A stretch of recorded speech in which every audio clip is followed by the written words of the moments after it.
needed you, Harvey, because we had all these other past presidents, and we needed Harvey. But it's okay. I mean, we understand. We had two presidents that are out of state now. We have, or three actually. Hal Monheim is in Idaho. You're in Washington, and then Daniel Levine is in Texas. So, but we had Rick and BJ Kaufman came in from Texas, so we had some Texas representation there, Schulman. So it was nice. But what's the weather like there, by the way, in Dallas, in the Dallas area, Schulman's? Hot, hot, very hot. I'm sorry. Yeah. I'm sorry. Well, we hold it a second. I'm gonna make sure we can stream this because I want to make sure we get this out there. We're recording it. How come And for some reason, I don't see the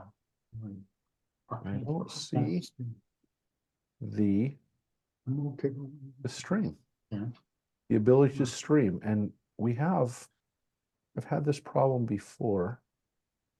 All right, give me 1 second to figure out how do we stream, because we're recording, but we're not streaming.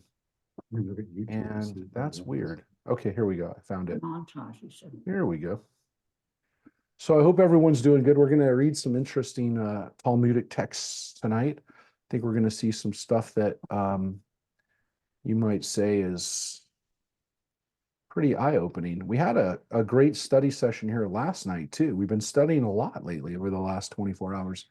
We had our Tuesday morning class, of course, and then we had Tuesday night, we had our, last night, we had our joint Torah study with Beth Shalom for Shavuot. And we took a look at Israel, texts about Israel from the Torah, which, you know, it was pretty cool. And,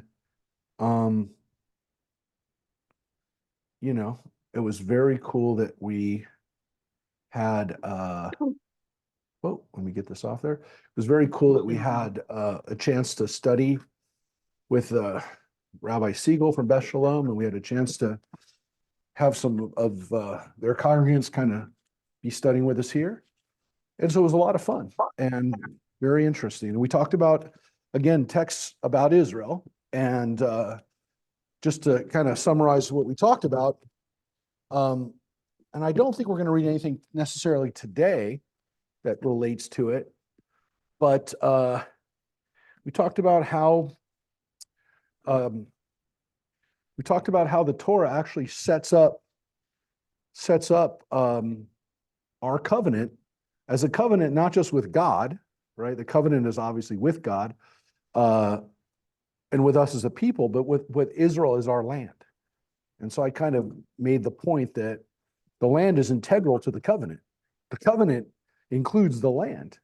And I think, like we didn't focus on that a lot for the last 2,000 years because the idea of having the land was so beyond our comprehension that we really didn't focus that much on what that would mean.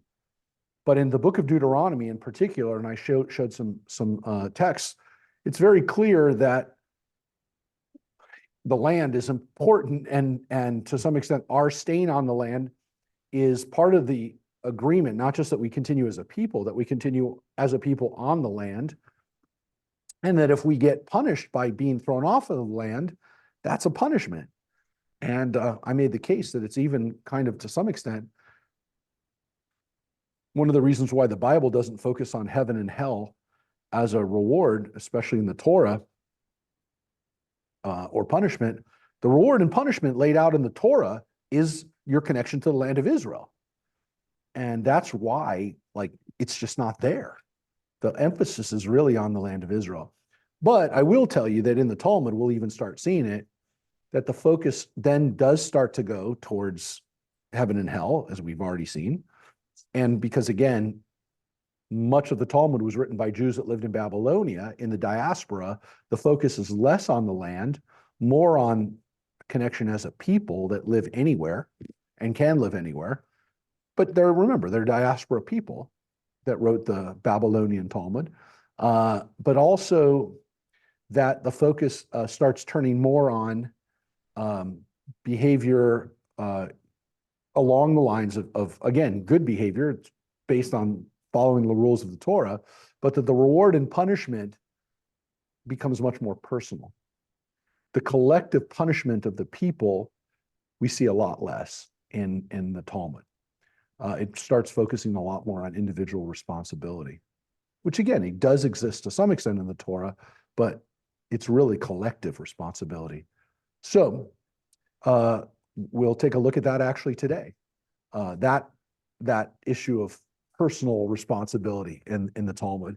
And we're also interestingly going to read a text, which I guess I didn't realize it a couple weeks ago when I'm reading the Talmud and kind of preparing, figuring out where we're going to be. I didn't realize that one of the things we're going to read in the Talmud refers back to the Psalm that we read last week. Not Psalm from this week, but a Psalm that'll still be fresh in your memory if you're there on Tuesdays. So it's a cool thing that they're going to overlap.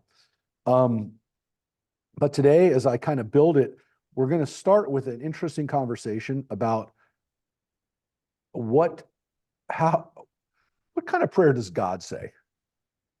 We know that we have prayers about God. Does God have prayers as well?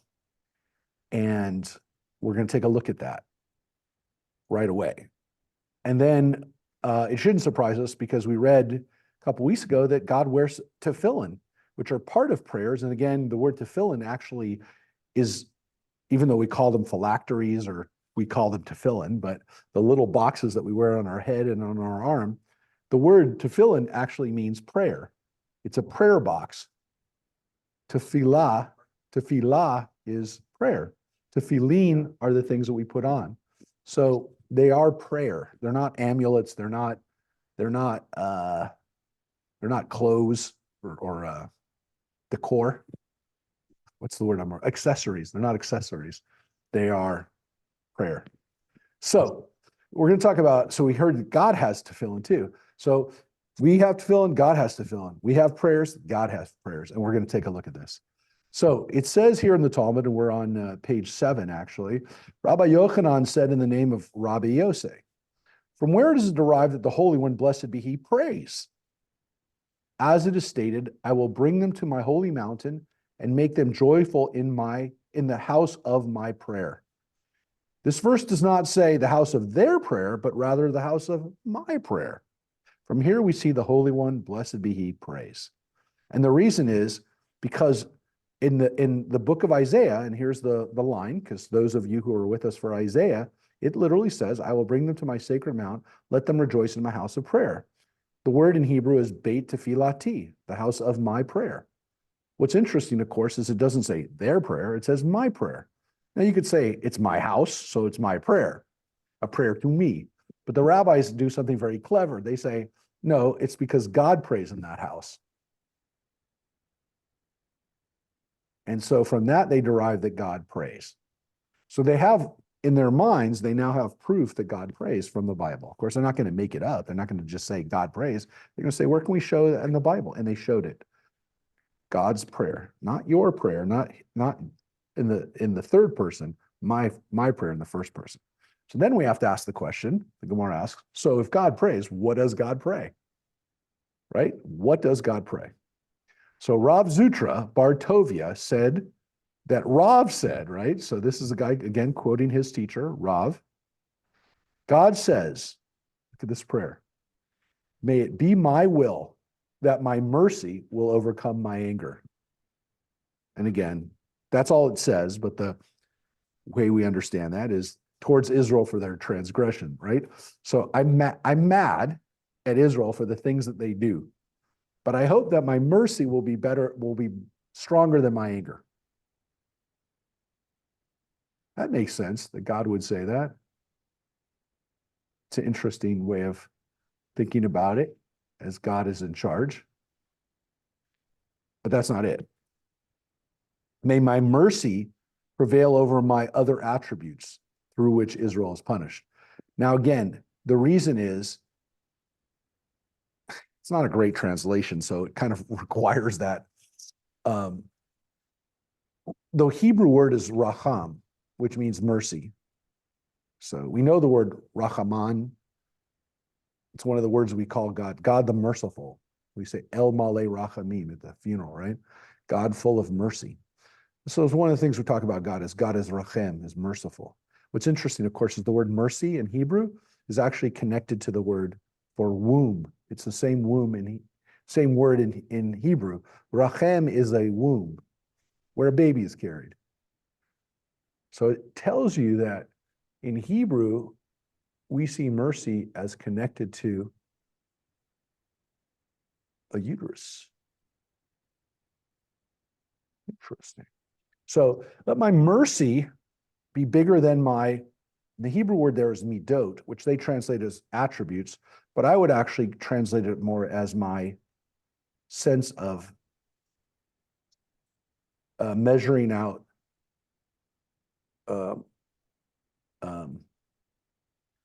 like evening the scales, which would be kind of justice. Like saying the word that the way I understand this word actually here is more like, again, somewhat, let me be more merciful than I am just, or to some extent. Like, I don't want to even the playing field, because if I do, I'm wiping you out. So let me be more merciful than considering I better take care of what needs to be taken care of, which may mean you're done. But that's not it. May I conduct myself toward my children, Israel, with the attribute of mercy, and may I enter before them beyond the letter of the law, which is another way of saying, let me not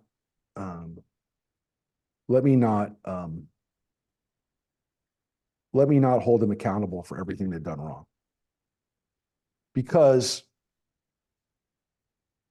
if I hold them accountable for everything they've done, they're done. They're done. I'm going to wipe them out.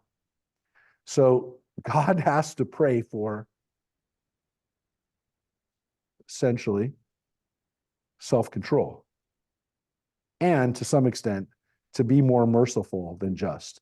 To be more of the parent that would have a compassion than to say, well, I better fix this. Because if God says, I got to fix it, we're doomed. So this is a really interesting idea that, of course, we see God wrathful in the Bible. It's not like this is unthinkable, because we know that God punishes. We are afraid of God punishing us. Every year at Rosh Hashanah and Yom Kippur, we get down before God and say, God, please don't hold us accountable for everything we've done wrong, because if you do, you really wouldn't give us any more time here. That's what the high holidays are really about, folks, right? They're about asking for forgiveness from other people, but also asking forgiveness from God, and to some extent from ourselves too. But this idea that if God was fully just, would we really stand a chance? So God, be more merciful than just. Cut us some slack, please. And that's what we think about every year at Rosh Hashanah and Yom Kippur. This kind of concept that, yeah, there has to be an accountability. We're not going to say, well, we didn't know there was a system, but God, in that system, please be merciful on us. And that's what we hope that God prays. We hope that God does that. Now, of course, this tells us a little bit about what our system of our philosophy is, what our theology is. That God can be both just and merciful. That God has these different attributes, has these different qualities. But of course, we recognize that that's because we are like God and we have those qualities too. So I assume that when the rabbis are saying this, they're essentially asking us to be a little bit like that too. To show more mercy and to be more compassionate with the people that we have to hold accountable. Whether they're our children, whether they're our spouse, whether they're workers, whether they're, in any case, depending on us in any way, that we try to use our more compassionate side. So God is asking Yeah. Because who else is God going to ask? God can't, I mean, I guess God could ask the angels, hey, get in front of me. I actually gave away something just now, but yeah. I mean, who else is God going to ask for help? But this understanding that God can get angry, the Bible tells us God can get angry. So it's not like this is a surprise. The wrathful God that people were scared of from the Old Testament, if you will, is still one of the things that's leveled against the Jews, that the God of the Bible is wrathful, where the God of the New Testament is loving. It's not so simple, right? Because Jesus gets angry at people, and God obviously oftentimes shows compassion. God wanted to destroy them. Yes, and God did it over and over again with Moses. We're going to talk about that, but that's a simplification, and so people will say, yeah, look, if you want to, if you're going to face the Father, you better talk to the Son first. And look, that's part of the theology of Christianity to some extent. I mean, there was this theology that through the Son, you would find more compassion than you would through the Father, in the sense that, again, I don't want to say it always happens this way, but a lot of times, let's say you're part of a company, and the son is working for the dad, and you go to the son, hey, your dad's gonna get really mad at me when he finds out what I did. We're buddies, right? Can you not intervene with the boss and don't let me get in trouble? That happens a lot. That dynamic has been around for a long time. In every family business, there was that thing where the next generation, now it doesn't always work that way. Sometimes the son is harder to deal with than the dad, but the hope is that the son would see you more as a colleague, as a friend, rather than the guy in charge who has to run the business. So there is that. We're of course we're holding the deity to the same limitations that people have, but it is part of the dynamic that exists. I mean, that's not a secret. I didn't invent that. It's not a simplification or a generalization that I invented. That's something that exists in the theology, and it's been said much more eloquently than I have by Christian theologians and by Jews evaluating the Christian theology and saying, hey, that's not really fair, because clearly God is not always wrathful and vengeful and wanting to figure out who's stealing from him, if you will, if you're going to use the company analogy. So it's not really like that, but sometimes people look at the bigger picture and see that. Anyway, so that's God's prayer. Now we're going to get a weird story. And I will tell you, this is a weird story. And it is a weird story. There are a few weird stories you're going to read tonight. Probably this one's the first. So let's jump in. Similarly, it was taught in a Baraita, which again are texts that were written at the time of the Mishnah that were not included in the Mishnah. So this is more of a story rather than a law. That Rabbi Yishmael ben Elisha, the high priest, right? So he was a rabbi and a high priest, which tells us that there were some Pharisees that were also Sadducees. They were also kind of in both camps.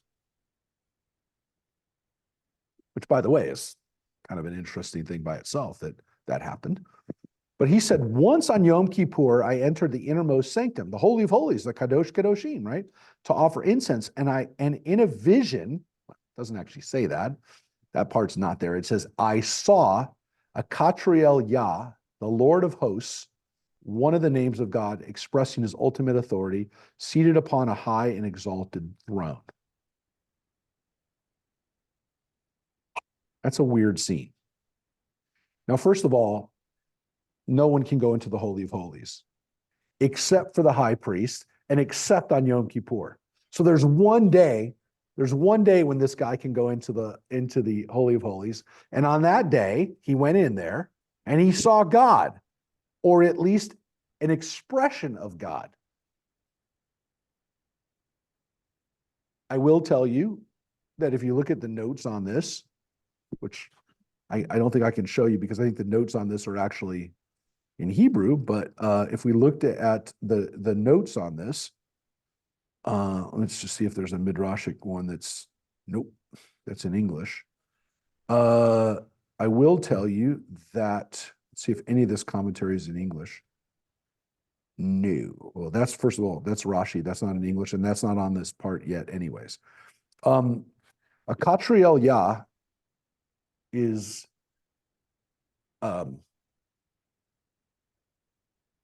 here it says it's one of the names of God. Okay. Does your book have anything in there, interestingly, in English, Jesse? Does it say anything for a Katriel Yah? You're saying it's one of the names. Azrael, it's spelled differently, but yeah. A Katriel, yeah, it's the Ashkenazi pronunciation. The issue here is that a Katriel Yah was probably some type of angel. At one point. How do we know? Because the angels have names like L at the end of it. Michael, Gabriel. I was gonna say also, you saw it, so therefore it can't be God. Now, the commentary, well, remember, the bold part is the actual text. The part that isn't there is the part that the translators are trying to use the English words to help us with this. But if you look at what the literal thing says, once I enter the innermost sanctum to offer incense, and I saw a Katriel Yah, the Lord of hosts, seated upon a high and exalted throne. That's what it says. Now, look, they say the note in Isaiah. You know what the scene in Isaiah 6 is, right? This is what Isaiah saw when he went into and it's one of the most famous parts of the whole book of Isaiah. He goes into the temple, right? And he sees angels, seraphim, and they each had 6 wings, 2 covering the face, 2 covering the body, and 2 to fly with. And they would call to one another, holy, holy, holy, God of hosts. Kadosh, Kadosh, Kadosh, Adonai Tzvaot, Meloha Haaretz Kevodo. Yeah, it's in the other room. But that one's the also based on the Ezekiel. That's really on the Ezekiel one vision. But this is a weird vision, and it tells us that, whoa, the rabbis during that period of time of the Second Temple were still getting visions in the temple. Okay? Now, I will say there was incense involved. Don't know what that means. Don't know if it made him see things. I don't know. The rabbis say that this is a vision. I don't like the idea that he actually saw a Katriel Yah sitting on the throne. And is it God or is it a manifestation of God? I mean, here it says it's God. But how could he see God? So again, whatever he sees this. And again, we will see other texts in the Talmud where it talks about rabbis seeing angels. Again, we have the one of Rabbi Akiva going into heaven and seeing angels. So anyways, this is a very strange scene. Okay, so whether it's an angel, whether it's some manifestation of God, the voice that comes from a Katriel Yah says, my son, bless me.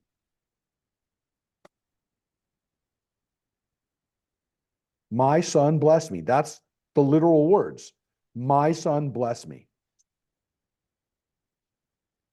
I said to him, the prayer that God prays, which is the one we just read before, may it be your will that your mercy overcome your anger, that your mercy prevail over your other attributes, and that you act toward your children with the attribute of mercy, and may you enter before them beyond the letter of the law. I gave him that prayer. The Holy One, blessed be he, nodded his head, accepted the blessing, which they say this teaches us that you should not take the blessing of an ordinary person lightly. If God asked for and accepted a man's blessing, all the more so that a man must value the blessing of another man.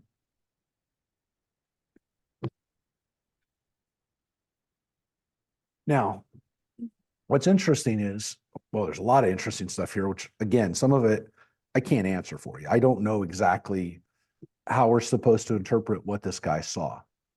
But more importantly than what he saw is what he heard and what he taught us. The first part of it is that God does indeed pray, and that prayer, if God didn't say it before, God liked it. God nodded his head. God nodded his head. And that's the same thing that we say today. They did it back then too. Nodding meant yes. I like that. So God does like that prayer. It's not, it's like proof, right? It's a story is proof. God likes that. But look at what the lesson is too, which is that when somebody gives a blessing to you, it's very important. Don't take it lightly. If any person blesses you, right? And again, you can translate it as what? What are you going to say? We have a gentleman, every time we walk, he sees me blessed. Very nice. Mm-hmm. But it's every time he sees me. So you're supposed to take the blessing, right? Now, what did I tell you? Well, I gave you the translation that they gave, right? Which is an ordinary person. Do you have that same translation? You have the same translation, right? Yeah, I was gonna ask a question with that, Yeah. but for the teachings of Zutra Bartovia, was that first before the Kohen Gadol had his vision? Because it might have been a thing for God saying, I approved of it because you learned from the teaching of other people that this is how I do it. Look, it doesn't really say, we don't know the chronological order of it, but it's presented as if God was like, yeah, that's the prayer. I do that prayer. Or if God didn't, he agrees to it now. So either way, it's interesting because, yeah, you're right. We don't know the chronological order. Do we believe that God said that? Or is this why we say that God said it? We don't know. I mean, it says it was taught. So we don't know. And it was taught before by a rabbi who lived well before that guy quoted it, just so you know. Yeah, so I want to see if you think it's Oh, yeah. So here's the question I have. this one says, take the blessing of an ordinary person. This one says that the blessing of an ordinary person, oh no. Yeah. I'm looking, No, I misread, but yeah, it's a. doesn't say ordinary blessing? Yeah, an ordinary person should never be unimportant. Right. So if an ordinary person comes to you and blesses you, look, if God took the blessing of some dude, then you should take the blessing of some dude. I will tell you though, what's even funnier is the fact that that's actually not the translation of that word. Well, it's not the translation. Anybody's Hebrew skills good enough that they want to read this word in Hebrew? Anybody? This one right here. Hey, right? Daled, Yud, Vav, Tet. What? What's that last? Oh yeah, what's that last word letter? Taf, right? Taf. So spell it out. Sound it out. Hedyot. Hedyot. It's a Greek word. Is it really? Yeah. What does hedyot sound like? What does hedyot sound like? Eddie. No. Take out the take out the H. Take out the H. No H.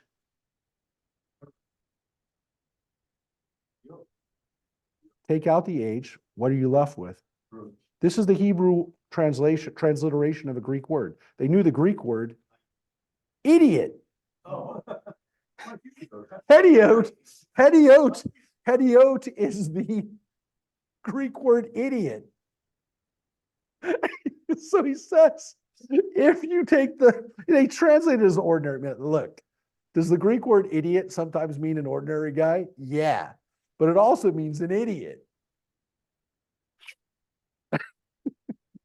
So it doesn't have to be translated as ordinary person. teaches you should not take the blessing of an idiot lightly. A little bit more powerful, a little bit stronger. So even if the dude was an idiot, that's why I laughed when you said that, because he could be an idiot. But it doesn't matter if the person's an idiot. They're blessing you, you take it. You take it. So, John, I bless you. so if you,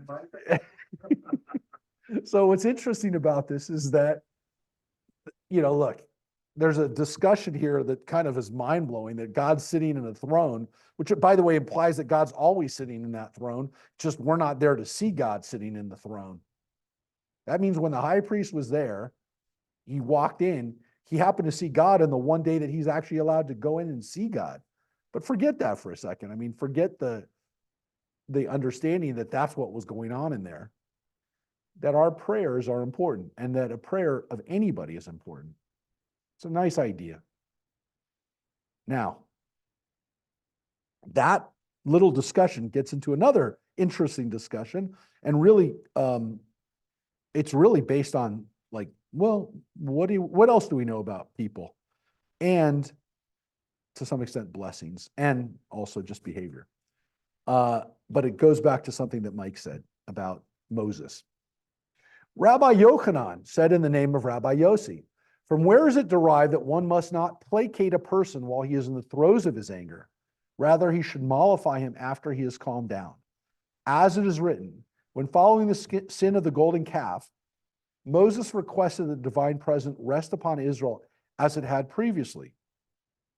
God said to him, my face will go and I will give you rest. Rabbi Yochanan explained, the Holy One, blessed be he, said to Moses, wait until the face of my wrath will pass and I will grant your request. So one must wait for a person's anger to pass as well.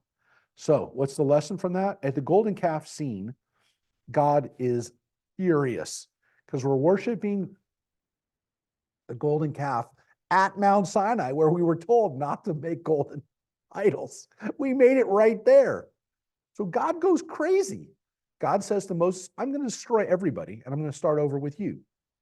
They're done. We're done. Like, these people literally can't keep it for a week.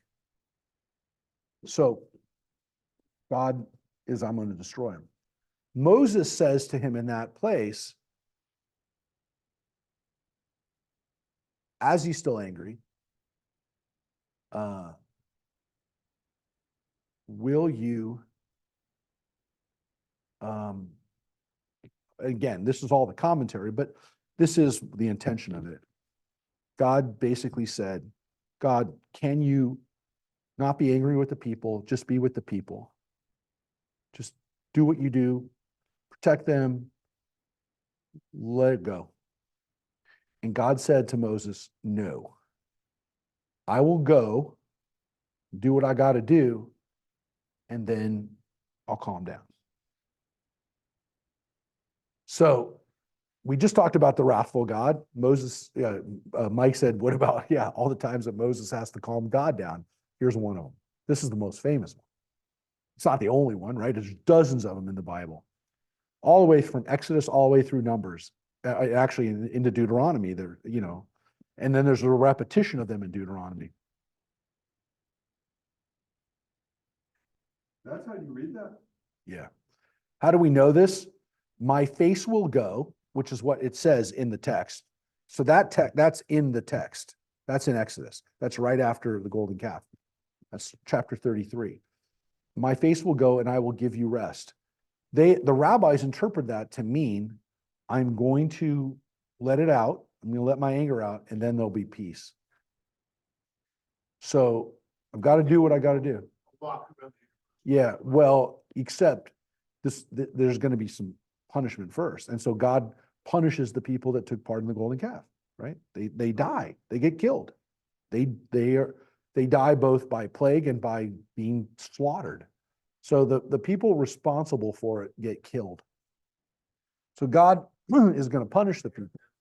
Yes, but it takes a while, right? But God punishes those responsible. And God says, I've got to let that happen. And from that, the rabbis learn that just like again, just like God prays and we take people's prayers because God takes people, we also have to learn that when someone's angry and someone has to do what they have to do, that's not the time to get in their face and say, don't do it. Now, at the same time, we already talked about the fact that God needs to calm down sometimes. Now, this is what we've been set up with, which is God angry too much? Is God angry?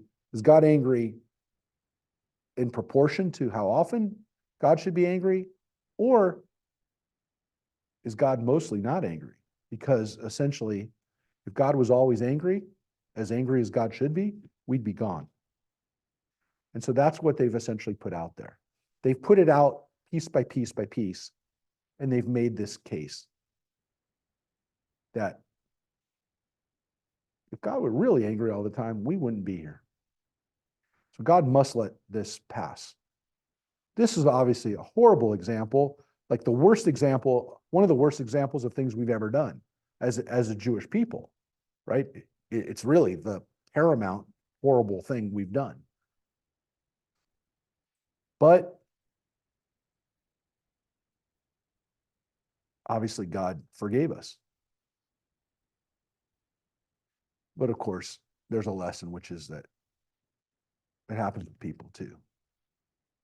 When people have to do what they have to do, that's not the time to come to them and say, calm down. You got to do what they got to do. Yeah. You know, I'm missing something. What? The last sentence. Yeah. right, Yeah. Coupled with the first sentence. Uh-huh. See what you're seeing. I don't see where you're seeing, not to go down a rabbit hole here. You said that, you know, God gets upset and he deals with it instead of cooling down. That last sentence to me says, cool down before you deal with it. Sleep on it. Am I missing something? Well, they're interpreting my face will go as the face of wrath. So my face, once I get that off my chest, so to speak, once I do my wrath, then I will give you rest. But I got to have that go. And to some extent, like, again, we hope that God doesn't have to actually punish us to make that wrath go away. But sometimes you have to bring the people responsible to justice. And but in the greater scheme of it, John, they're hoping that people don't get caught in the crossfire. Yeah. So, yeah, because, and that's why the last line says, the last sentence is, one must wait for a person's anger to pass. So just like God needed some time to deal with the anger, people are too. Of course, that's probably the most important. So we're not going to deal with God's wrath a lot, but it is possible. And that's the next part. So the God's wrath part, they're not going to leave that alone, John. Trust me. That's what we're actually talking about today. Even though I said I build it as God's prayers, it's really God's anger, and how does God control God's anger? So the Gemara asks, and is there anger before the Holy One, blessed be he? Can we speak of God being angry? Is God really angry? Oh, you know the answer to that. Gemara answers yes. As it was taught in a Braita, God becomes angry, as it is stated. God vindicates the righteous. God is furious every day. Now, what's so weird, we just read this psalm. This is actually from Psalm 7. And I told you that this idea that we have in the Psalms, that the Psalms contain God, the good and the bad. As I said, the Psalms aren't all really cheery language. There's a lot of the bad in the Psalms too, which is, again, Look, the one line, I look to the Lord I look to God to shield me, the deliverer of the upright. That's nice. And then God vindicates the righteous. God's going to bring justice to the right, to the tzaddikim, the righteous. And then God pronounces doom every day. Bechol yom. Well, again, that can be translated differently, but it's not good. Zoam. God is doing justice to some extent, like evening out with the bad people every day. So yeah, we just read this one. So we want God to vindicate, especially when it's us. We want God to vindicate us. I saw this, the Schulmans, I just saw that in the chat. If mercy prevails with God, then how do we consider karma as a guideline for doing good to get good? Yeah, well, we're going to get to that point, actually. You can see that a lot of what we're dealing with here is the fact that the justice, the fact that God has to create a just world is balanced with this idea of, again, not wanting to be caught in the crossfire. And to understand that, like, it's not just us getting caught in the crossfire. It's that, like, we do bad things all the time. And if we're held accountable for every bad thing we do, there's going to be we're doomed. So we want God to do righteousness, and as that psalm shows, we want God to help the righteous, but we also understand that if God always helps the righteous, or God always does justice and never is merciful, then we don't stand a chance. So the line here that they translate, again, they didn't translate the first part of it, actually. The only part that they kept was the part in the bold, which is the El Zoem Bechol Yom. Now the key here, of course, is every day. Every day God is furious. Every day God is angry. Every day. They quoted the Psalms. Again, ironically, the Psalm we just read yesterday. That's pretty weird. That's pretty weird. We actually read that Psalm yesterday. If God's angry every day, that's a lot of time. Now, here's the good news, folks. How much time does this anger last? God's anger lasts a moment. The Hebrew word for that is rega. Rega. You have that word all the time. You hear that in Israel all the time. Rak rega. Wait a second. He used that all the time. Rak rega is that's like you got to learn that. You got to learn that phrase if you're going to be in Israel, even for a week. Rak rega means wait a moment. Hey, just a second. You say that when you're mad at somebody, going, wait a second, wait, stop right there. And sometimes you say it to somebody, we say, hey, wait a second, give me a second, I gotta answer that, or give me a moment, I gotta help this person while you're waiting. So it's used in all different kinds of contexts, just like we say it today, right? Wait a second, wait a second. Okay, wait a second. But sometimes we say literally, like, wait a second, I'll get to you. So in Hebrew, they ask the question, rega, how long is a rega? How long is a rega? How long is a moment? Now you got to do the math on this one. 158,888th of an hour. That is a moment. So 58,888th of an hour. That's not even a blink of an eye, right? You can't even measure that. I think probably somebody could measure it nowadays, but you can't catch it. You can't catch it. We can't catch it. We can't catch it as human beings. So the bad news is God's angry every day. The good news is it's a moment. It's a moment. It's a moment in time. You blink, it's over. So God is angry. The Psalm says he's angry every day. But he's only angry for a moment. That moment's so quick. For us. So quick. The question is, what if you know when that moment is? If you know the moment that God is angry, that would give you a lot of power. And that's what we're about to read. So God's only angry for a moment. That's great news. And we can't, who can know that? Who can know that? Right? But somebody did.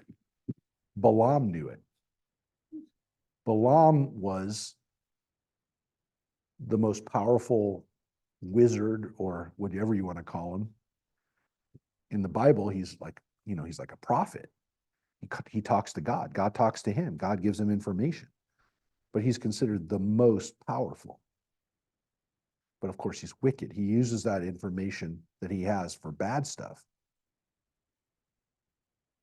And when we're first introduced to Balaam, it says in the Bible that Balaam is called the one whose eye is true, word of one who hears God's speech and obtains knowledge from the Most High and beholds visions from the Almighty.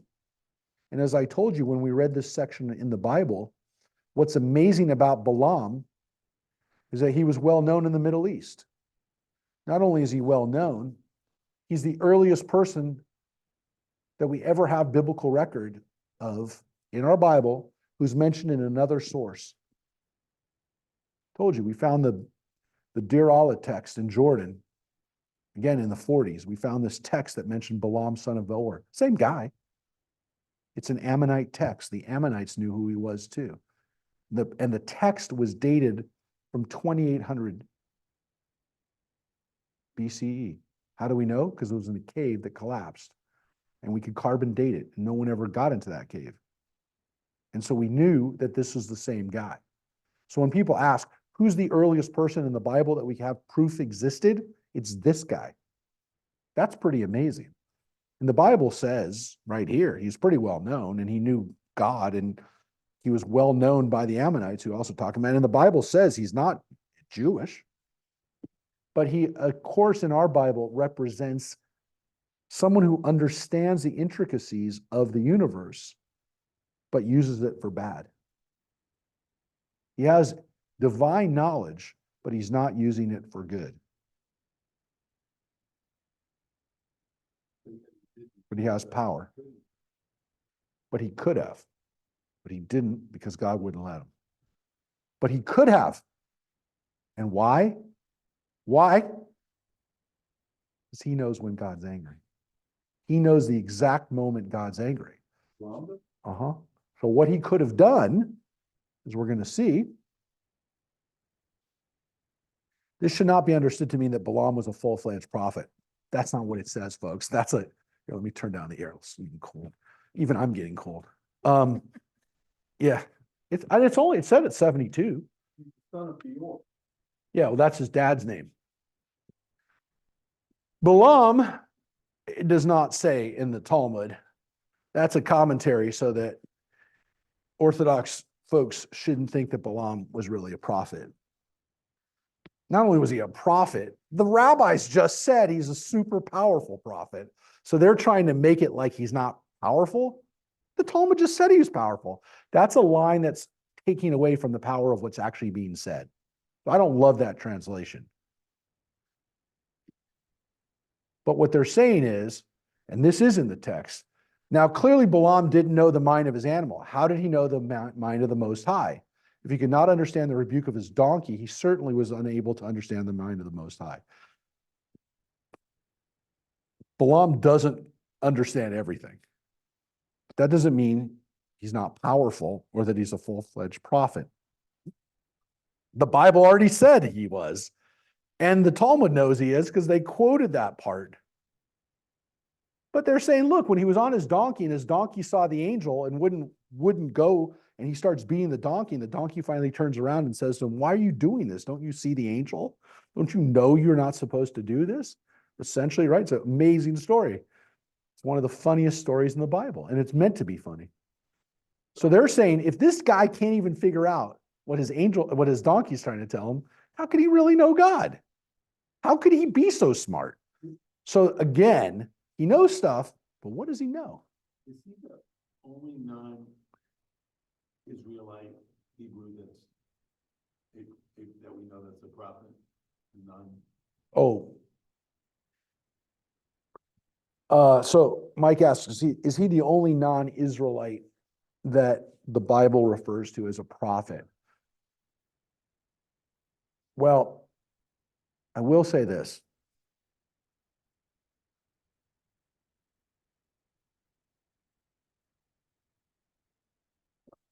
No, I'll let you decide. I was going to say, do I weigh in on this, or do I let you decide? So I'll let you look at this. I'll let you look at this, and you tell me. So you tell me if this dude is a prophet or not. Let's see. You tell me. So let me get to him. This is at the beginning. It's funny, we were talking about Lech Lecha today. So let me share this. You tell me. Yes. Yeah. Yesterday. It seemed like- Tuesday night, we talked about Lech Lecha. So after in one of the scenes in the Lech Lecha chapters, Abraham goes to war for the king of Stone and the other kings, and he comes back after Lot gets kidnapped by the kings of the east. He rescues the kings, and he did it because of his nephew getting captured, right?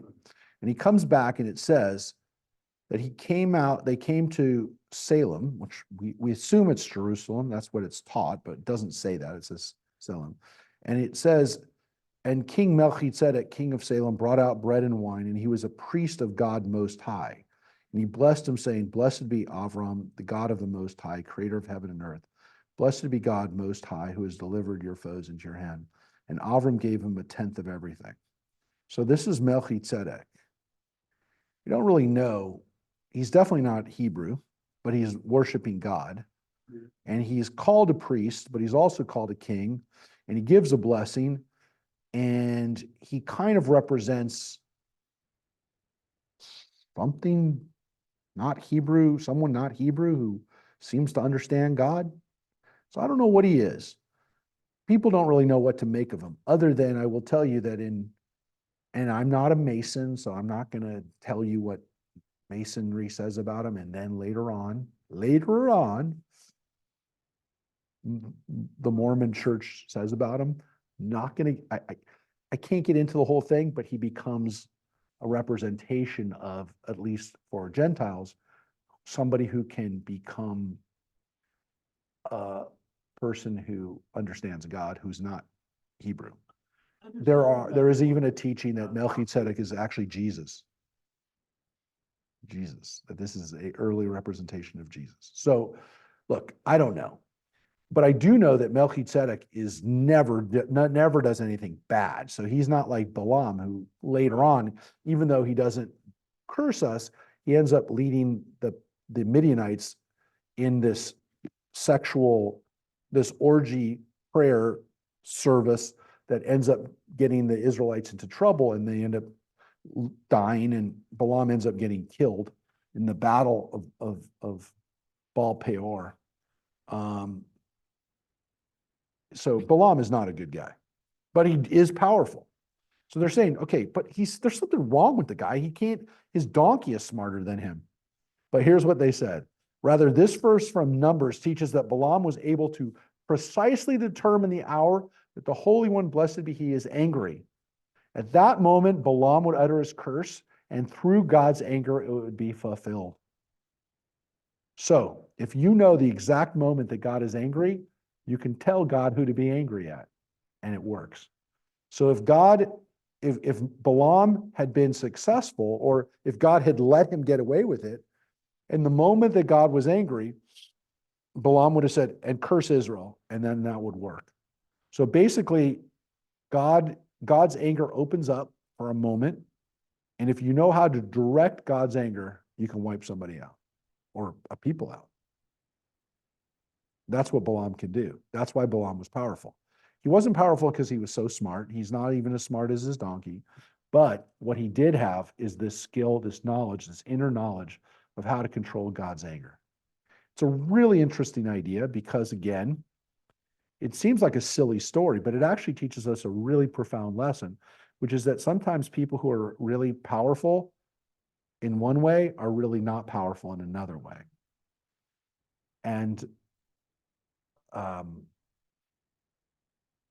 because somebody can control one thing doesn't mean that they can control anything else. I mean, I'll give you a weird example of that. I mean, the North Koreans have nuclear weapons. Nobody thinks the North Koreans are actually at a point where they can dictate to us what we should do anywhere else in the world. But they do have nuclear weapons. They can harness God's anger, if you will, because they could level a whole city. So it's power, and it's real power, but we don't validate it from the standpoint of saying, and because of that, we let the North Koreans do whatever they want. But they have power. So it's a weird thing that, like, I can figure out examples. I mean, that's a macro example, but there's other examples of people who we encounter in our lives who have tremendous power over our lives, but do they really have power over us? They do in one circumstance, in one instance, they can create a lot of damage for us. But in reality, it's only in that one sphere. And so the interesting lesson from this that I take away from it is that, yeah, Balaam was an idiot. He was powerful in a certain moment every day. The guy had a lot of power. And again, to use the work example, you may have a boss who's an idiot who can ruin your life. But does he really have the power to ruin your whole life? Or does that person only have the power during that moment that they have the power? Balaam only has a certain amount of power. And it's real, but it also shouldn't be something we live in fear of. But building on that part of what we know about Balaam, and that is what the prophet said to Israel. My nation, remember what Balak, king of Moab, advised, and how Balaam, son of Beor, responded from Shittim to Gilgal, so that you may know the righteous acts of the Lord. And that's not from Numbers, that's from the prophet Micah that we just read. What is meant by the statement, so that you may know the righteous acts of the Lord? Because that's part of the text. The line begins, and I'll just show you the line.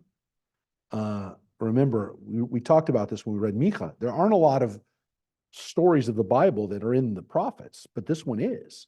I mean, this one of Moses, Aaron, and Miriam are mentioned, and here specifically the story of Balak and Balaam. They're mentioned here. So in the prophet Micah, he's still talking about it. So it was a big deal. But they look at the last part of this, which was, you will recognize God's righteous acts or gracious acts. But let's take a look. Here they translated it. It's kind of interesting, by the way. Do you notice that? Here they translated it as, it's translated differently, right? You'll recognize God's gracious acts, and here it's translated as righteous acts.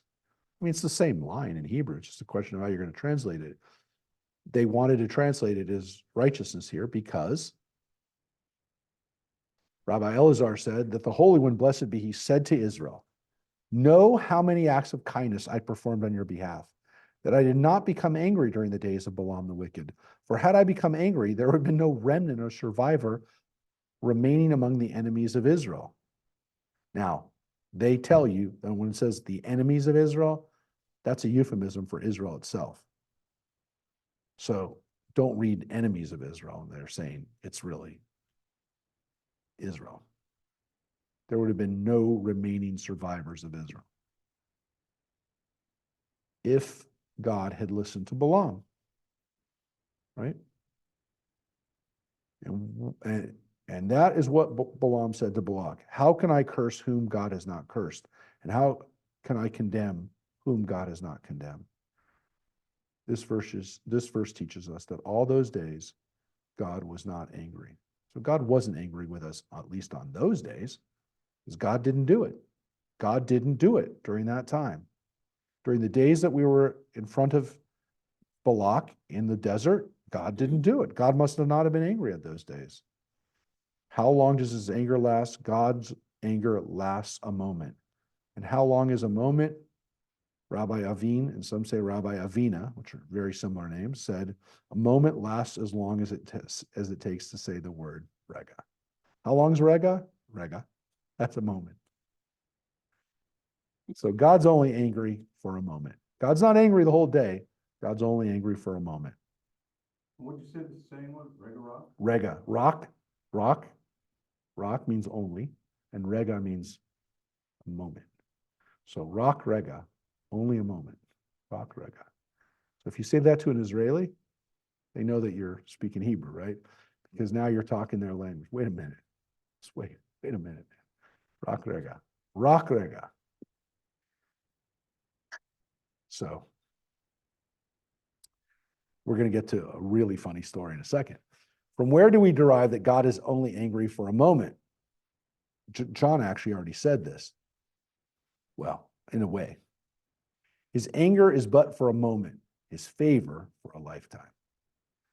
And that's a line from Psalms. We haven't gotten to this psalm yet, but we'll get there soon. So his anger is a moment, rega. His anger is rega, but his goodness or his favor is a chaim, is a whole life.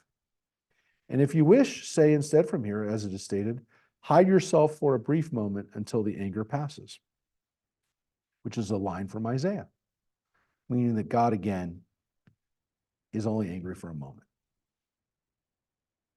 Okay, well, that's nice. So God's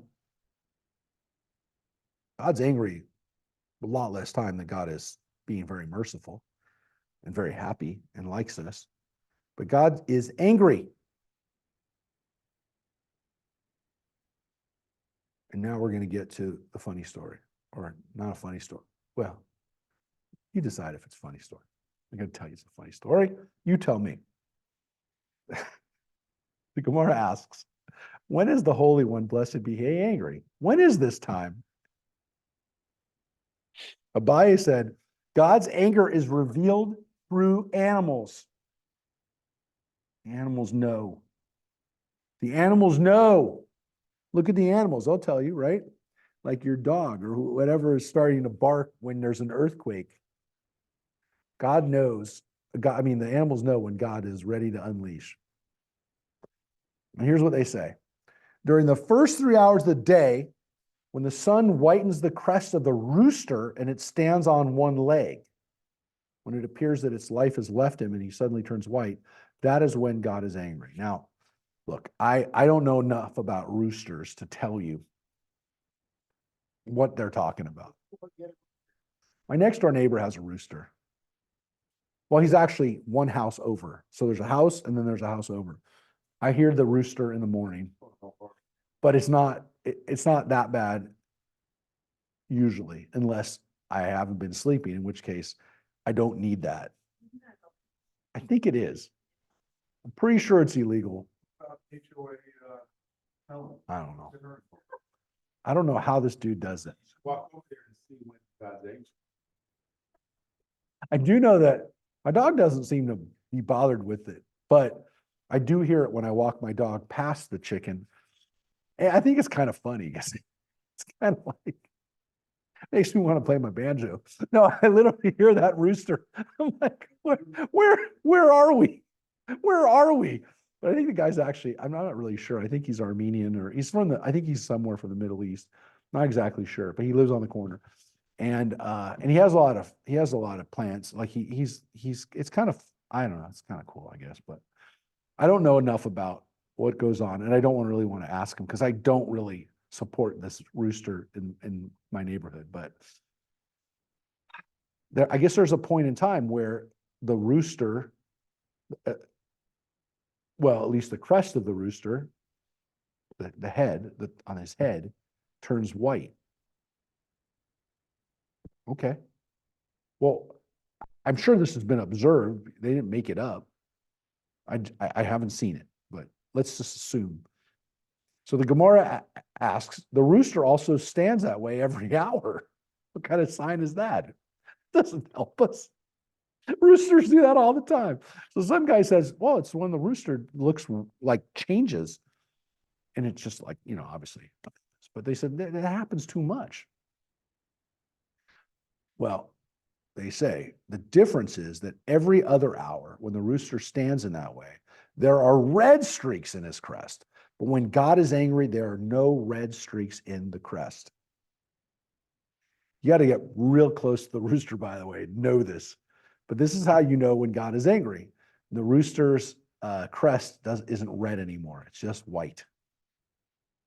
Okay, so we've established he stands on one leg, but you got to look at the crest. It's not just the way he's standing, it's the way he looks, his crest looks.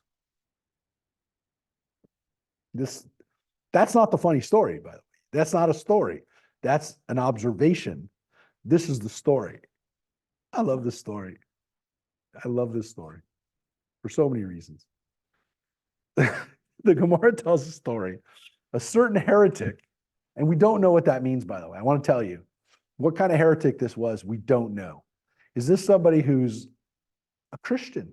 Could be an early Christian. Could be a heretic, right? That could be a heretic for them. The word in Hebrew is a minah. And minah literally means a sectarian, somebody who's part of a sect. Could have been an Essene. Could have been lots of things in the land of Israel at this time, when Rabbi Yoshua lives in the land of Israel. Could have been somebody who has a different type of Judaism that was a blend of Greco-Roman religion and Judaism. We don't know. It doesn't say. Don't know. And it's very clear that when the Gemara uses the word amina, that it could be a lot of different things. Because when they describe it and describe sometimes in more detail what the dude said, it's clearly not all the same thing. It can't be all the same thing. So, and again, we know the word mina literally means a sect. That's what it means. It means a kind. The word mina in Hebrew means, in Aramaic, it means a kind of something. It just means a kind of something.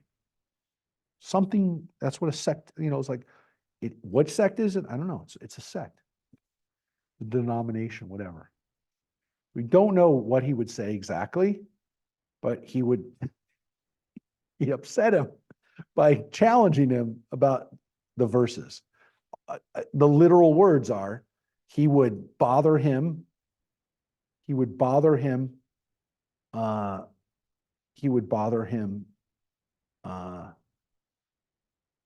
the words of the Bible.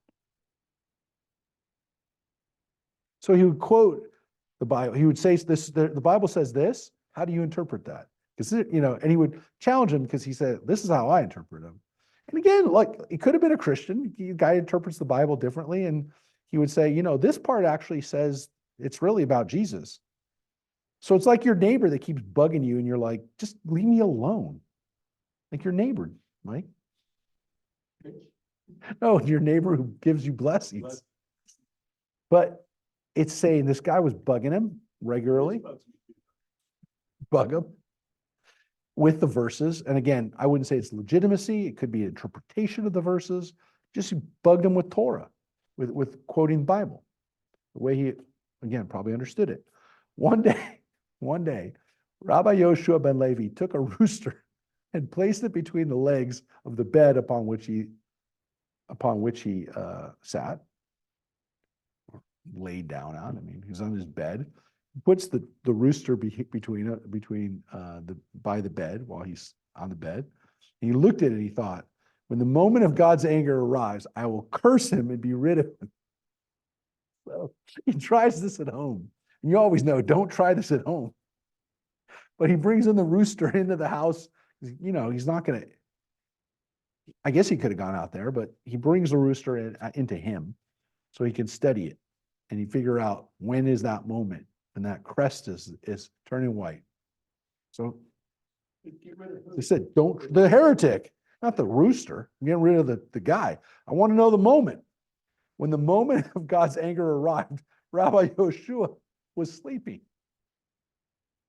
He couldn't stay up. When he woke up, he said to himself, conclude from that fact that I nodded off that it is not proper conduct to do so, to curse people even if they are wicked. So what did he learn from that? Yeah, maybe I'm not supposed to curse people. Because I couldn't get it. I went to sleep. I really wanted to do it. So if I really wanted to do it and I couldn't stay awake, God made it happen. God didn't let me do it. God doesn't want me to do it. Why? Because you wind up like Balaam. I mean, you have that power, but you're an idiot and you're going to die. I mean, Balaam died eventually, not that far away from when that scene happened. He got killed by us. God let him be punished. So maybe I'm not supposed to do that. So I love that idea, which is that if you had the power, if you could harness that power, you shouldn't do it. Conclude from this, it's not proper to do it. And then the line that is quoted is, his mercy is over all his creations. Right? And that's from Psalms again, my friends. Hanun v'rachum Adonai erech apayim erech apayim ugdal chesed. How do we know that line? Because it's in the Ashrei. Hanun v'rachum Adonai erech apayim ugdal chesed. We're supposed to say that every day. 3 times a day we're supposed to say. Got to know that line by heart. 145. Psalm 145. God has mercy over all of his creations. That means God has mercy even on sinners. So what do? They quoted back Psalms to us to remind us that, well, God has mercy. You better not interfere with that. Don't interfere with God's mercy. So the rabbis are in an interesting situation here, which is that the Talmud essentially tells them, you better not try to do this magic at home. So it seems like they could have, but you don't.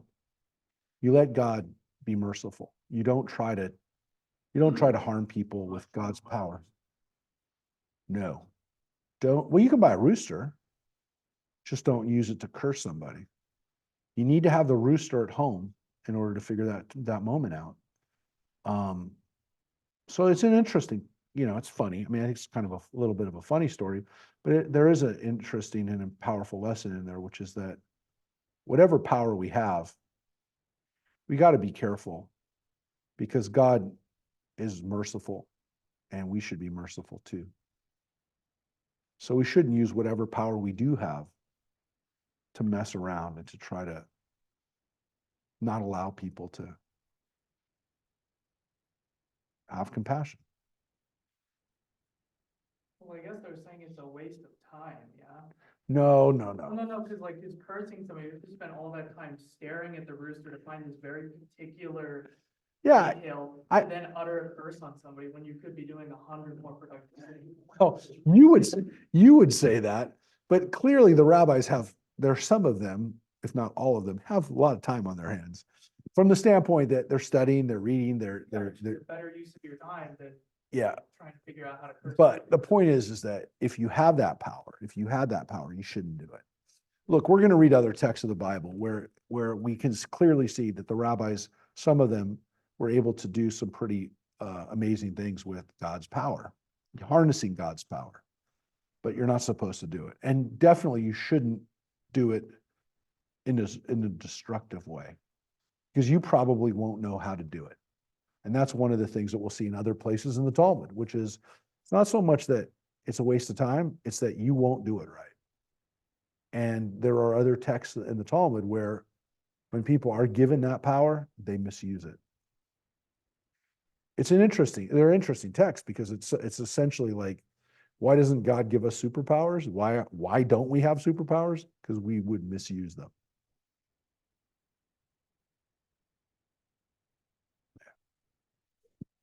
So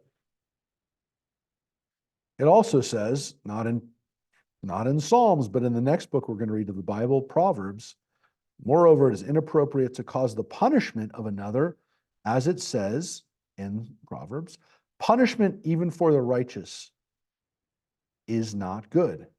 Even for a righteous person, it is improper to punish another. Now, what's interesting about this text right here is, whoa, Wish I knew that when I was a kid, that's quoted it to my folks. let's take a look at the actual line from Proverbs. To punish the innocent is surely not right, or to flog the great for their uprightness. Now that's the translation of that text. The rabbis interpret it completely different. Yeah. It's pretty clear you're not supposed to punish the innocent. But they translate it, or essentially like punctuate it differently, which is punishment, comma, even when the righteous do it, is not good. Now, clearly the word not good, lo tov, is right there. It's not good. Lo tov. But gam enosh latzadik,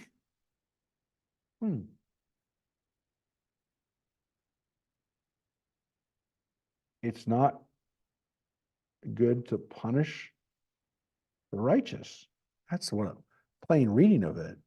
But they read it as, for punishment, the righteous shouldn't do it.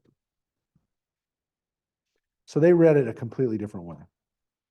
So it's not good for us to walk around punishing people.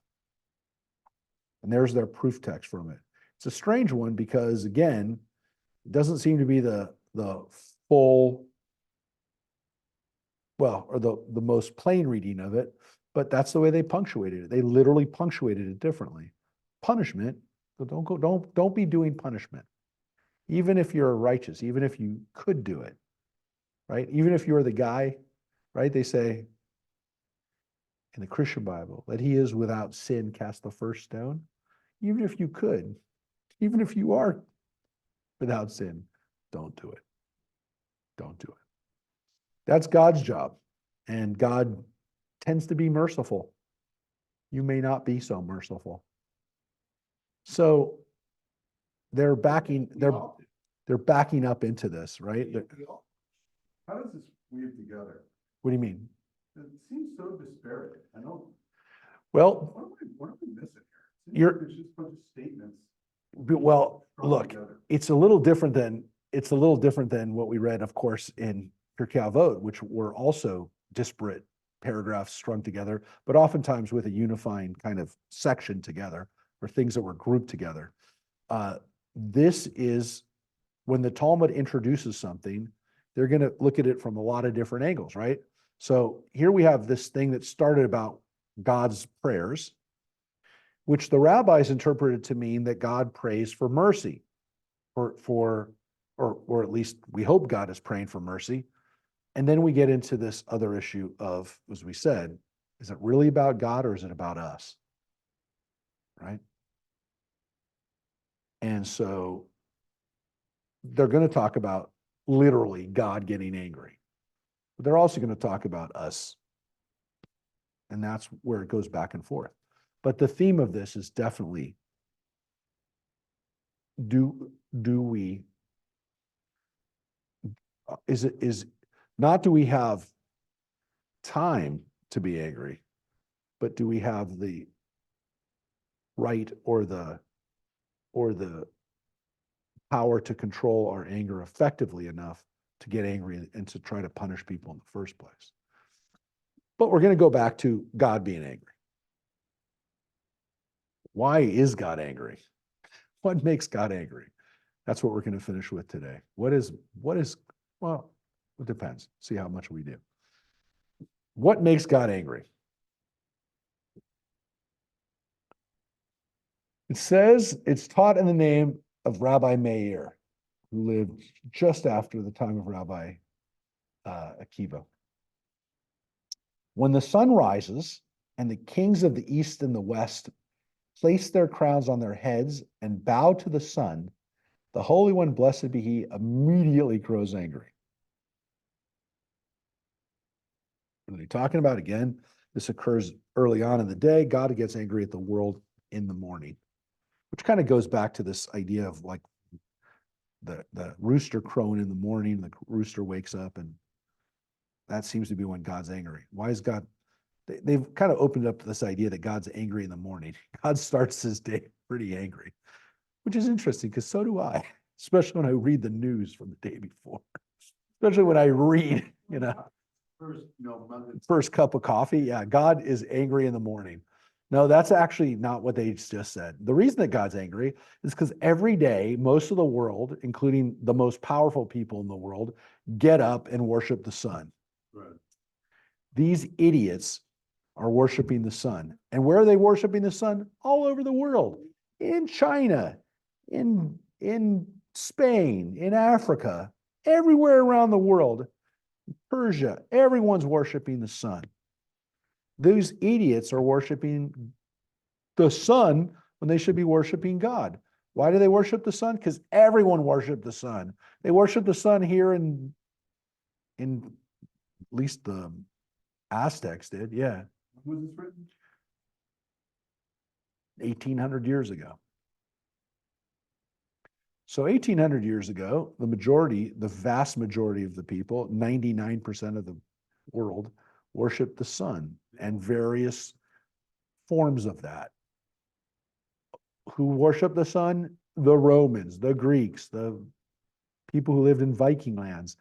Everybody worshiped the sun. Why? Because the sun was the way the day began, with the sun.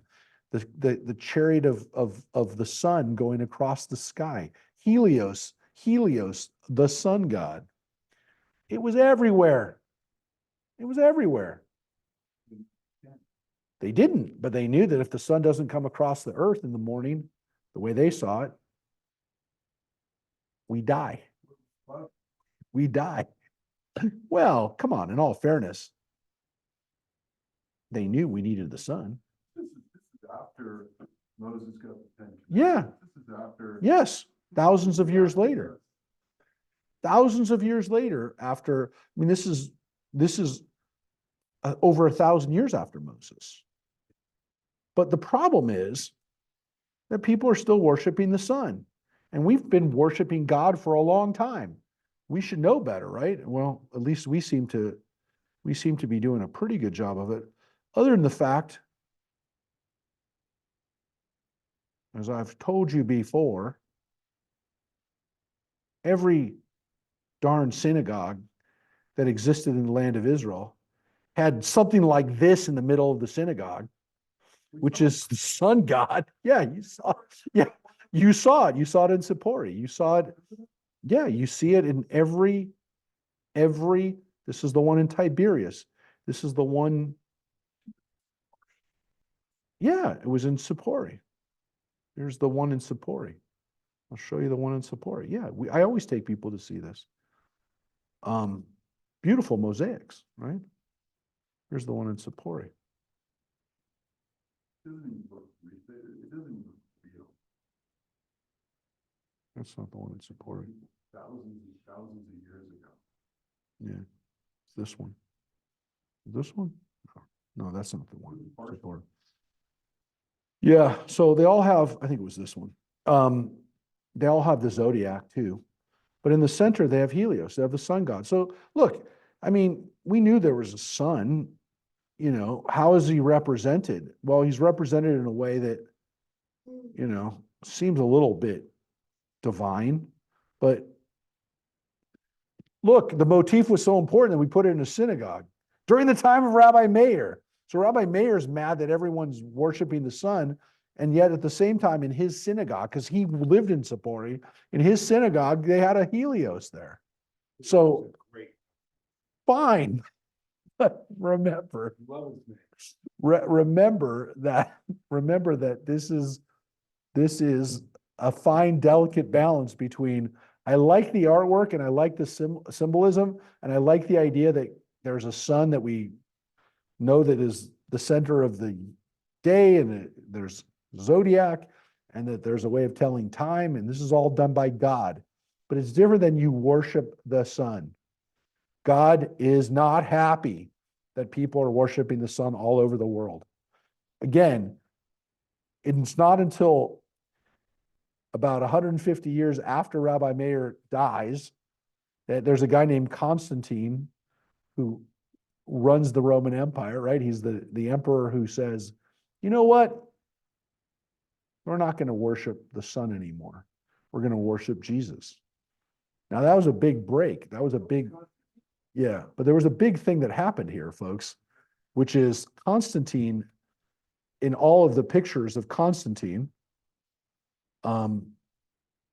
he worshiped the sun god all the time. Here's the problem, and I'm just going to show you because I'm not going to get into it. But even after Constantine said Christianity is going to be our official religion, Constantine continued to worship Sol Invictus even after he converted to Christianity. He was worshiping the unconquered sun. Sol Invictus means the unconquered sun, in favor of the crucified son. So, why is this so important? Because this transition that Constantine made was not an easy one, but it was a really important one that got people to stop worshiping the sun. So one can make the argument that if it wasn't for Constantine, if it wasn't for the Roman Empire accepting Christianity, people would still be worshiping the sun.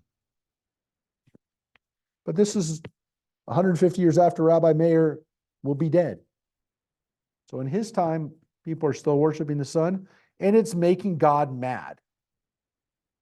God is mad every day when people start off their day like that. That is,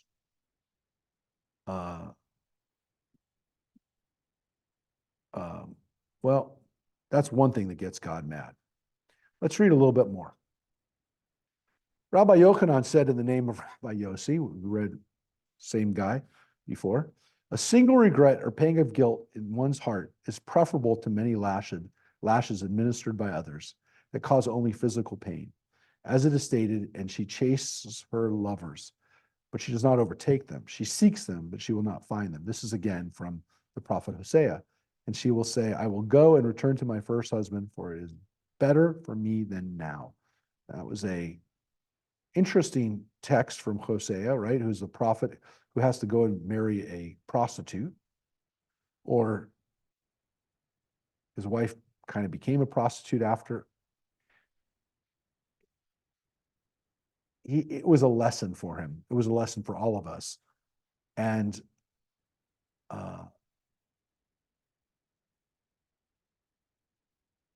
what's the point of this? Remorse is more effective than any externally imposed punishment listed in the verses that follows. And Reish Lakish said that in the Bible, it seemed that such remorse is preferable to 100 lashes. As it is stated, a rebuke enters deeper into a man of understanding than 100 lashes to a fool.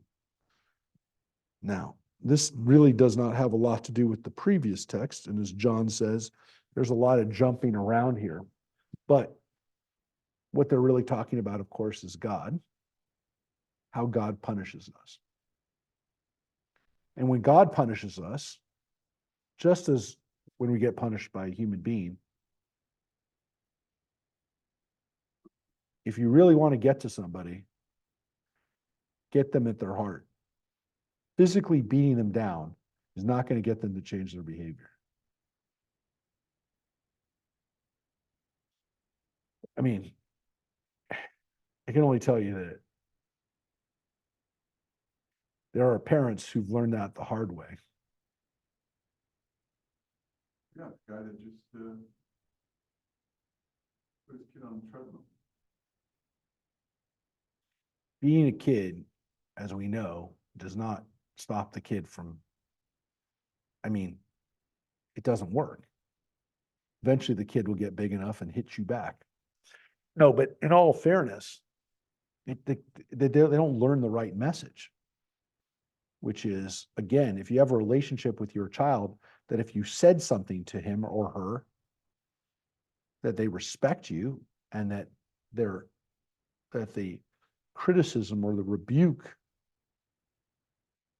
would actually have an effect on them rather than hitting them. Did you read the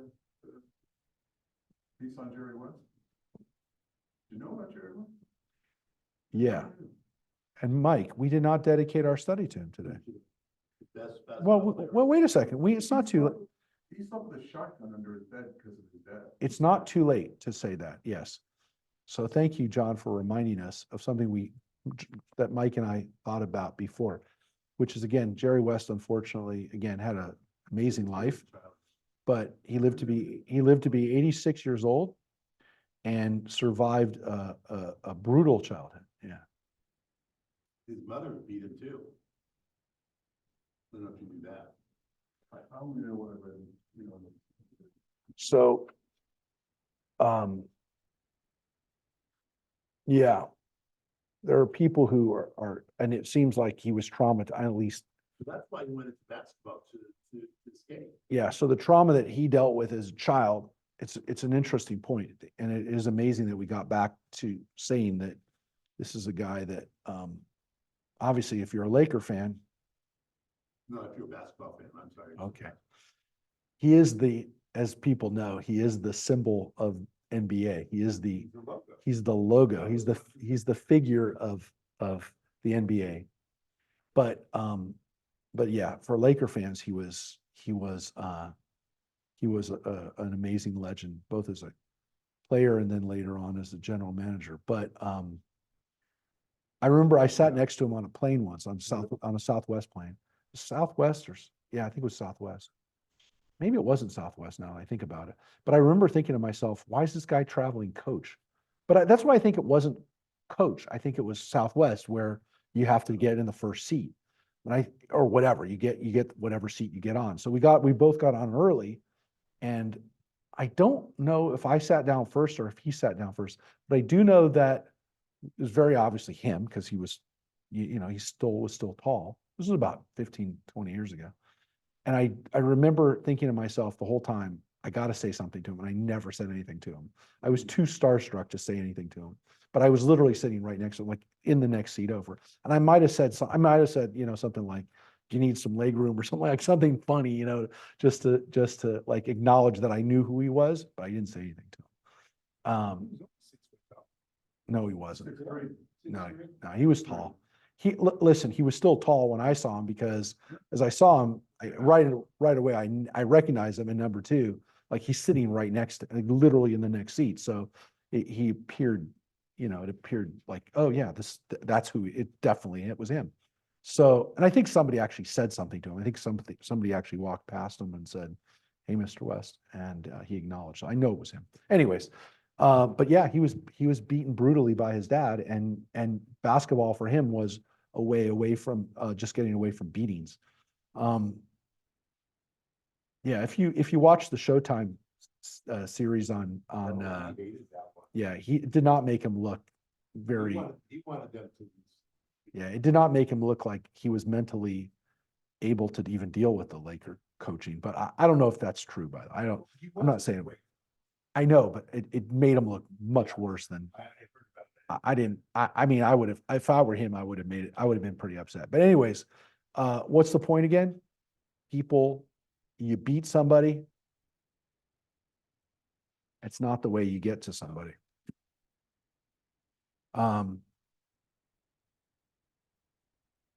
And the text that's really powerful, of course, is the one from Proverbs, which says that when you're talking to somebody who at least can comprehend stuff, when you say something to them that's a proper rebuke, that's going to be a lot more powerful than whipping somebody 100 times, or specifically whipping a fool.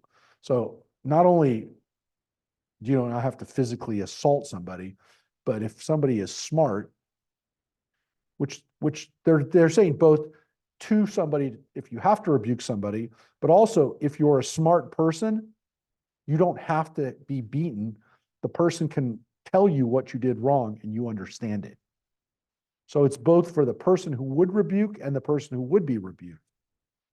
Because what's the alternative? You're going to beat someone into submission? Yeah. So the heart is a much more effective way. But I do want to at least read, we're going to read a little bit more. Yeah, we still have time. But part of this next part of the again, quoting these guys, Rabbi Yochanan said in the name of Rabbi Yossi, regarding Moses' request that the divine presence rest upon Israel as it once had. That's going back to what we had talked about before. God is angry at Mount Sinai. How do we get them? How did Moses deal with God in that angry time? Moses requested three things from the Holy One, blessed be he at that time, all of which were granted to him. He requested that the divine presence rest upon Israel and not leave. And he granted it to him, saying, for how can it be known that I have found grace in your sight, I and your people? Is it not that in that you go with us so that we are distinguished, and I and your people from all the people that are on the face of the earth? And that's from the text itself. That's from what happened after the golden calf. Request, is it not in that you go with us? That refers to instead to the resting of the divine presence upon Israel. And so God was with us. The Shekhinah was with us on our journey. Moses also requested at that time, same text, 33:16, Moses requested the divine presence not rest upon the nations of the world, and he granted it to him, as it is stated, so that we are distinguished, I and your people.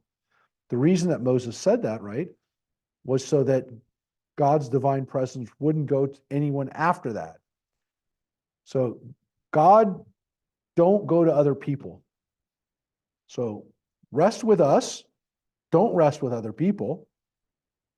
And then the last thing is, Moses requested that the ways in which God conducts the world be revealed to him.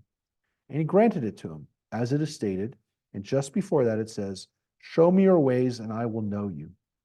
Moses said before God, master of the universe. What does that text mean, right? What is show me your ways and I will know you? Show me your ways. What does that mean? Master of the universe. Why is it that the righteous prosper, the righteous suffer, the wicked prosper, and the wicked suffer? So he throws out four things, four possibilities. The righteous prosper and the righteous suffer. The wicked prosper and the wicked suffer. Now we're going to get to, John, the point of what the Talmud is really doing to us, which is making us think about and focus on the things that we always think about. Why do bad things happen to good people? Why do good things happen to bad people? Yes. It's called when bad things happen. It doesn't say why bad things. He doesn't say why. He says when, because it's going to happen. Now, it also says, by the way, that sometimes it does seem to make sense. Sometimes the righteous do prosper, and sometimes the wicked suffer. That's the way it's supposed to be. So sometimes it seems like it does, and sometimes it does. It seems like it doesn't. So there's four possibilities, right? Four possibilities, two for each, two for the righteous and two for the wicked. Yeah. Yeah. What? What? No, I know in Christian faith, Yeah. you, why do bad things happen to good people and good things happen to bad people? It's like everything in life is a lesson, so you have to learn from it and become better.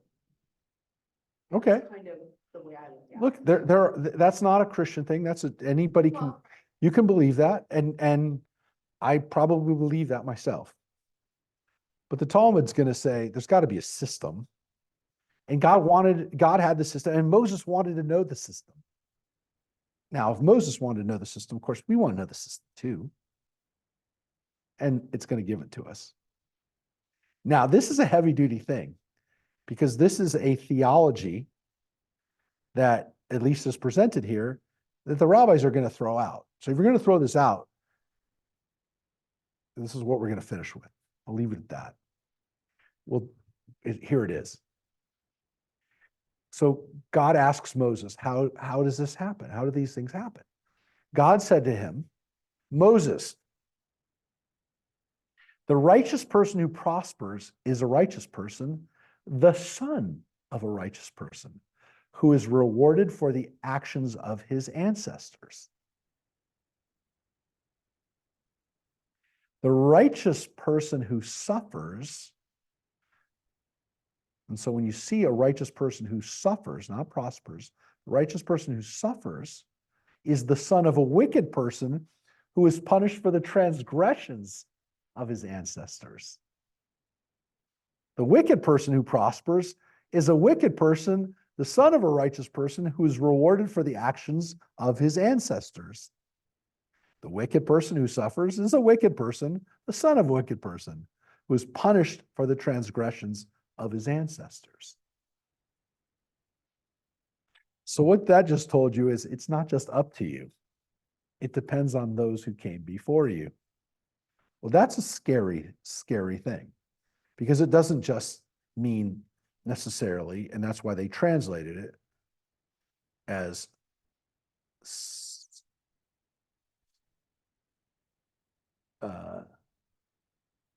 well, they translated it as ancestors there, but it literally says Ben. It says the son of. But we also know that the word Ben doesn't have to literally be your father. It could be your grandfather or your great-grandfather, your descendant from. Now, it means that we carry a burden with us from people who came before us. And that's the determining factor to some extent. Now, it does mean, again, it says clearly, you also have to be good too. You don't get rewarded. You don't get rewarded if you're wicked and your father's righteous alone. But it appears that, well, let me know. I'm giving you information that we haven't got yet. So they've introduced, let's just say, they've introduced the fact that you can get punished for what your ancestors did. Now that you've said this, the Gemara expands upon these righteous and wicked individuals. The master said, right, and again, Mar, that's his name, master. He's one of the rabbis. Mar said, the righteous person who prospers is a righteous person, the son of a righteous person. The righteous person who suffers is the righteous person, son of the wicked person. The Gemara asks, is that so? That one is always punished for his ancestors' transgressions? Isn't it written, he visits the iniquity of the fathers upon the children and upon the children's children unto the third and fourth generations? That's what it says in Exodus. And it is written elsewhere, right? On the other hand, fathers shall not die for their children, and children shall not be put to death for their fathers. Every man shall die for his own transgression. That's what it says in Deuteronomy. Now, the Gemara just said, it says these two things in the Torah. How can they both be true? So, look, the first thing is, a rabbi told us that that's why things appear out of sorts, is because you got to add the parents and the family into the equation. And they said, look, it says so in the Bible, it says so in Exodus. But then they said, but it also says in Deuteronomy, that's not true. People aren't going to be put to death or punished here. Well, it literally says put to death for their transgression. So how can both of these things be true? And here's what they said. The Gemara resolves the contradictions. This is not difficult. This verse from Exodus, which states that God punishes descendants for the transgressions of their ancestors, refers to a case where they adopt the actions of their ancestors as their own. While this verse from Deuteronomy, which states that the descendants are not punished for the actions of their ancestors, refers to a case where they do not adopt the actions of their ancestors as their own. As it states, I visit iniquity upon the fathers upon the children and upon the third and fourth generation of my enemies. A righteous person is clearly not punished for the transgressions of his ancestors. Rather, it must be that God said to Moses as follows: the righteous person who prospers is a completely righteous person whose actions are entirely good and whose reward is entirely good, both in this world and in the world to come. The righteous person who suffers is one who is not a completely righteous person because he does have some transgressions. He is punished in this world so that he will receive a complete reward in the world to come. And this is where we get to heaven and hell. You know, it's interesting, Robert, you backtrack, with Judeo-Christian country, yet the parents were held responsible, right, for the act of the child. Mhm. So, At least in Exodus, it says so. no, but just recently, right back. Yeah, oh yeah, in Michigan. Yeah, Michigan. Yeah. Yeah, well, Kids. yeah. So, Jesse, what do you think of that one? Just, no, I'm not gonna ask. No, the story in Michigan, the parents who went to, in Michigan, there were parents who have been tried and convicted. Have they gone to jail yet? I don't know if they've gone to jail. They're going to jail. They've been convicted for their son's school shooting in Michigan. they procured the weapon as a gift for the child. I'm sure there were, you know, I didn't pay that close attention to it. It's in Michigan, folks. And, but, you know, it's the first case ever in this country where parents were held. Yeah. for their- Now, this is a there's a big problem in these two texts. The texts are problematic and the rabbis know it. Exodus says one thing, that clearly children do get punished with a limit, right? It's 3 or 4 generations. It doesn't last forever, but there's an accounting. And by the way, there is. We do get punished by the actions of our parents or grandparents. We do. Sometimes we get away with it, but other times we don't. And I don't mean that there's some mystical force that forces us into karmic punishment for it. But I mean, Bernie Madoff's sons are both dead. One of them by his own hand, and one of them got sick, but he outlived both of his sons. People do pay the price, and again, his own family, his grandkids changed their name. So there are consequences. I think people will still know in some cases who they are. But there's my father, who said to me when his first grandson was being born, when mom was, and he says, I'm not going to be the same grandfather that you had. Well, Not his father. yeah. His father was not a nice man. He says, I'm not going to be that way. He never was. Well, again, there's a hope that people do better than the previous generation, that we exist in Judaism. But the rabbis recognize that there's 2 different statements in the Torah. And it's in the Torah. It's not like it's both supposed to be written by Moses. Look, what they can't say, but I could say, is Deuteronomy was written 400 years later. I can say that. It was written around 600, and the other part might have been written 800 or 1,000. So could Deuteronomy have said something different? Yeah, especially if the author of Deuteronomy never assumed that you'd read Exodus right next to it, well, not right next to it, but in the same scroll. Okay, fine. They're both there. The rabbis know they're both there. They can't ignore it, and they can't say what I just told you, which is they're written by different people. So they have to say that it applies. No, and it has to apply in a different way. And Orthodox Jews still can't say that. So what they do have is at least the Talmudic discussion here, which is that, okay, well, wait a second. Maybe these people aren't quite as good as you think they are, right? Maybe there's a little taint of previous familial responsibility there. And they say, well, come on, you know what Deuteronomy says. And they say, well, but maybe they've adopted some of those practices. It's like they just can't get it off of them. They said, but maybe in reality, maybe, even if they're not punished for their transgressions, it's maybe that when we say someone's righteous, Are they really? Can we really know that they're 100% righteous? And maybe, as we're going to see right here, because I'll read the whole thing first before we come back and explain it. The wicked person who prospers is one who is not completely wicked. God rewards him in this world for the good deeds that he performed, so that he will receive a complete punishment in the world to come. Finally, the wicked person who suffers is a completely wicked person, since he performed absolutely no mitzvot and deserves no reward. He receives only punishment both in this world and the world to come.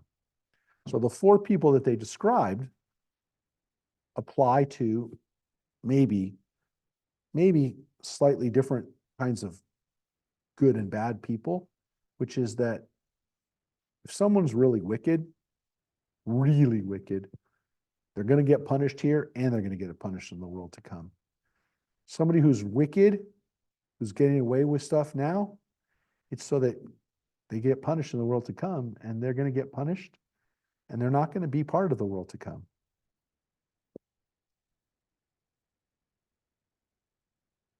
So get punished and show. Now, that leads us to the good ones, or the ones that are on the right side. The person who's completely righteous, who's completely good, and there must not be too many of those people, they're living it well here, and they're going to live well in the world to come.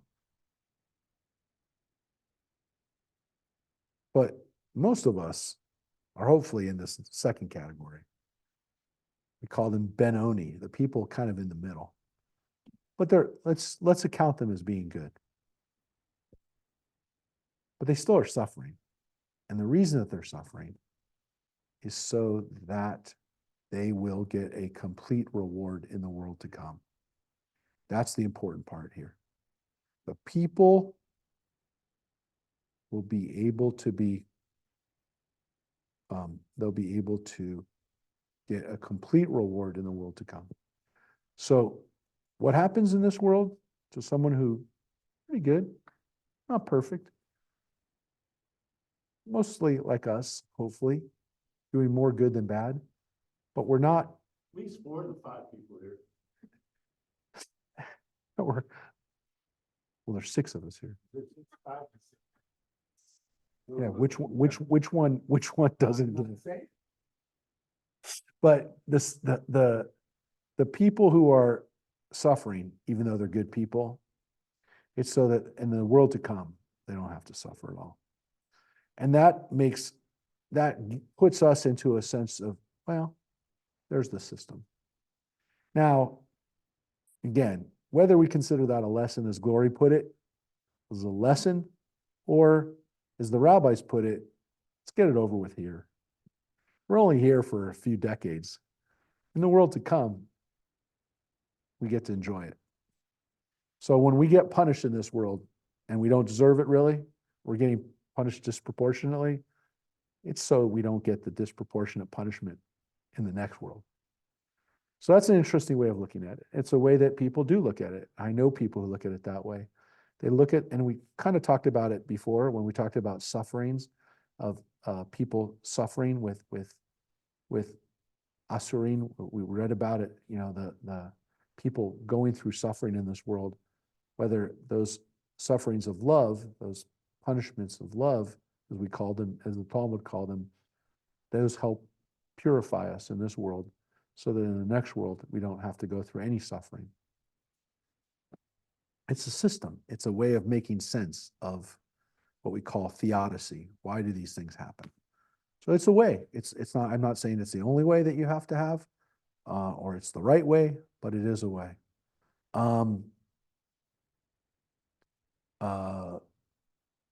We're going to finish. We'll wrap up here. There's really no place to end tonight that we can get into. But I will tell you that next week we will be in person. Next Wednesday night.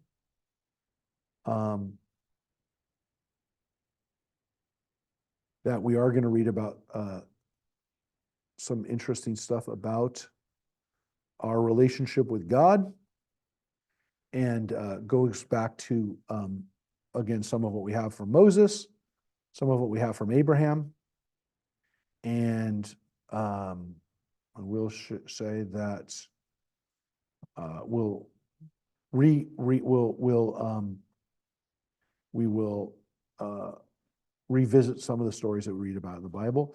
And we did not get to this psalm, but this is Psalm 3, which we read last week, which is Psalm of David when he fled from Absalom.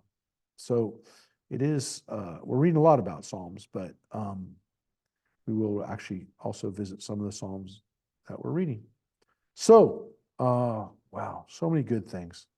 So many good lessons here. Here's a great lesson. We'll read it next week, but similar to a person who has promissory note, he's written an IOU. Before he repays it, he's despondent. He's worried about how he'll manage to repay a debt. But after he repays it, he's happy. I love that. We'll read it next week. You'll read the context of that. But what's really cool about it, folks, is that this also goes into our lives and the suffering that even King David had to deal with, which is that sometimes when you get it over with, and that's what that context is, by the way. Sometimes when you get it over with, you can move on and be glad it's over. No one likes to pay off. No one likes to have money go out of their pocket that they don't get to buy stuff with. But when you get the debt off your back, you can get on with life. You paid it off. It's weird, you know? We all have to deal with that, right? You know, you pay off your mortgage. It's done. It's over. Right? So those kind of ideas, we had them thousands of years ago. We could relate to them. And they also felt, well, you'll read about it. And the interesting thing is that sometimes we feel, this goes back to what Cheryl and David said about karma. Sometimes there's something sitting on our back behind us. And we know we're going to get paid back. And sometimes we feel that once we gotten paid back, I can move on now. I got the karmic payback and get on. Now, again, we're going to read the context of that, and it has to do with Psalm 3 that we read. We'll remind you, and if you weren't there for Psalm 3, you can go read Psalm 3. All you have to do is read the first line of Psalm 3, by the way. You don't have to read the whole Psalm, because the whole point of what he's going to say is all about the beginning of the Psalm. But yeah, it goes back to what Cheryl and David were saying about karma. And the interesting thing is that it's here, which is something also to think about how we deal with our comeuppance. All right, folks. Thank you, everybody, for being here, and thank you for being with us, for those who are with us virtually, because I know a bunch of people were not able to be here who actually came. Some people came to the dinner on Sunday and were inspired. Some people came last night. I know it's a lot. Take the rest of the week off. Take the rest of the week off, folks. But we are going to be here in person for not this Friday, but the Friday after. We've got Rebbe Soul coming here, and he's been working on, well, he's re-familiarizing himself with some of his tunes that he hasn't done here yet. So it'll be a lot of fun to have him here. He's a great guy, and he's very talented. So look forward to seeing him here on the 21st. And look forward to seeing you next week. Those of you who are with us Tuesday and Wednesday, yeah, we'll see you in person. Tuesday's TBA, whoever's. And Tuesday is Eat for TBA. Thank you, everybody, and we'll see you soon. 5 more, Thank Rabbi. you, Rabbi. Take care. All right. Bye-bye. Five more. Thank you. Bye-bye.